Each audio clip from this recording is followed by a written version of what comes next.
पिछले कई दिनों से दिल्ली के जंतर मंतर पे छात्रों और पुलिस के बीच आर पार की जो लड़ाई है वो चरम पर है। आपको भी पता है कि जिस प्रकार से लगातार नीट प्रश्न पत्र लीक मामले को लेकर दिल्ली के जंतर मंतर पर छात्र सरकार के खिलाफ हल्ला कर रहे हैं, नारेबाजी कर रहे हैं और छात्रों का साफ तौर पे ये कहना है कि देश के शिक्षा मंत्री धर्मेंद्र प्रधान को इस्तीफा देना चाहिए और इस पूरे प्रकरण को लेकर छात्रों पर लाठी चार्ज भी किया गया है और इस पर अब सियासत और राजनीति भी हो रही है। छात्रों के इस प्रदर्शन में विपक्ष के तमाम जो दिग्गज नेता हैं वो एकजुट छात्रों के साथ खड़े हैं। कैमरे के फ्रेम में देखिए कि किस प्रकार से लगातार जो आर पार की जो लड़ाई है वो सर चढ़कर बोल रही है और इस पूरे प्रकरण पर भाजपा के विधायक जो आनंद मिश्रा हैं, पूर्व आईपीएस हैं, उन्होंने क्या कुछ कहा है, किस प्रकार से अपने सरकार का बचाव किया है और दोषी पुलिसकर्मियों को लेकर जब सवाल पूछा गया है तो वो पुलिस का बचाव करते नजर आए हैं।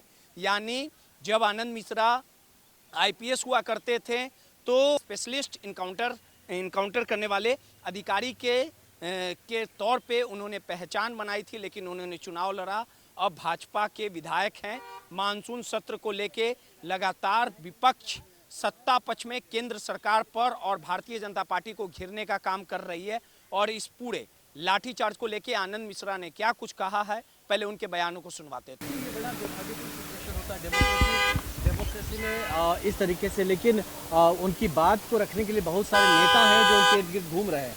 वो नेताओं के पास लोकसभा, राज्यसभा, विधानसभा का माध्यम है, उसके माध्यम से उनको अपनी बात को रखवानी चाहिए लोगों की, न कि बच्चों को भड़का के वहाँ पे इस तरह की परिस्थिति खड़ा कर दे कि देखिए पार्लियामेंट के ऊपर अगर आप मार्च करते हैं, एक देश के सोवरेंटी का निशानी है पार्लियामेंट का अटैक करना, पार्लियामेंट पे चढ़ाई कर देना, तो ये चीज़ों को उकसा के ऐसा कराना मुझे नहीं लगता है डेमोक्रेसी के हित में। लेकिन बच्चों की बात ज़रूर सुनी जानी चाहिए, लेकिन उसको सही माध्यम से उनकी बात को चैनलाइज करना जरूरी है।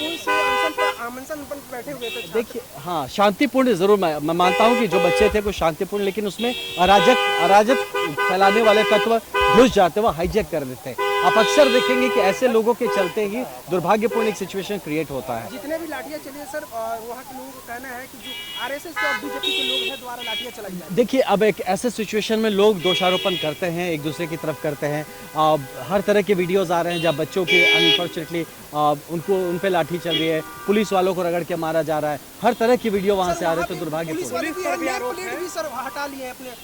नहीं देखिए, ये सारे जो चीज़ है, हर एक ऐसा इंसिडेंट का एक इंक्वायरी होता है, जांच होती है, तो इसका भी जांच होगा। अगर कोई पुलिस कर्मी उसमें अतिशयोक्ति किया है तो उस पर भी जरूर कार्रवाई होनी चाहिए। पुलिस वाले अपना नेम प्लेट हटाकर लाठियां चला, देखिए उस पर भी कार्रवाई होनी चाहिए। जो स्टिकर वाले नेम प्लेट्स होने चाहिए, अनफॉर्चुनेटली यूनिफॉर्म कोड्स में मैं भी था तो मैं जानता हूँ कि जो पिन वाला होता है ना, तो अगर पिन वाला ऐसे सिचुएशन में कई बार वो खुद के गड़ जाता है, तो या तो प्लेट होना चाहिए जो कि चिपकने वाला प्लेट, तो यूनिफॉर्म पे वो रहे तो फिर वो निकालना भी ठीक नहीं हो। लेकिन अगर किसी ने निकाला, इस पे भी इंक्वायरी होनी चाहिए, इस पे भी जांच होकर उन पे भी कार्रवाई। आईपीएस इसे कैसे देखते हैं, क्या इस पूरे मामले में? नहीं देखिए, मैं एज एन आईपीएस नहीं, एज एक इस भारतवर्ष का एक जागरूक सिटीजन के हिसाब से देखता हूँ कि हर एक इशू जो उठाया जाता है उसको तरीके से सुनवाई होनी चाहिए और उस पर कार्रवाई करनी चाहिए। लेकिन इसका भी पक्ष नहीं कि आप ज़बरदस्ती आर्म ट्विस्टिंग करेंगे कि तुमको घेर लेंगे, तुमको दबा देंगे और फिर आप बोलेंगे मेरा काम करो, तो ये तरीका भी ठीक नहीं। तो इसका एक दोनों तरफ से समन्वय होना चाहिए, सरकार भी सुननी चाहिए